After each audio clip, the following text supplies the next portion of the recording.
केंद्र शासनाच्या CRS पोर्टलवरील तांत्रिक अडचणींमुळे जन्म आणि मृत्यू दाखल्यांच्या नोंदणीचे कामकाज मोठ्या प्रमाणात प्रभावित झाले असून नागरिकांना मोठ्या गैरसोयीचा सामना करावा लागत आहे।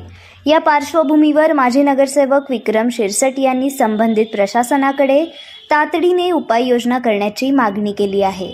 नगर परिषदेच्या जन्ममृत्यू नोंदणी विभागामार्फत यापूर्वी एका यूजर ID द्वारे 3 ते 4 ठिकाणी लॉग इन करून कामकाज सुरळीतपणे पार पडले जात होते।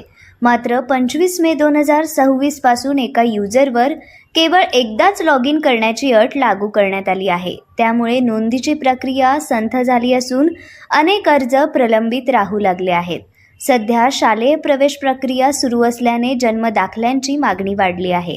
मात्र तांत्रिक अडचणींमुळे नागरिकांना वेळेत दाखले मिळत नसल्याने पालकांची धावपळ वाढली आहे। याशिवाय वारंवार सर्व्हर डाऊन होणे, पोर्टलचा वेग अत्यंत कमी करणे तसेच काही वेळा संपूर्ण प्रणाली बंद पडणे यामुळे दैनंदिन कार्यालयीन कामकाजावरही परिणाम होत असल्याची माहिती नगर परिषदेच्या संबंधित विभागाने दिली आहे।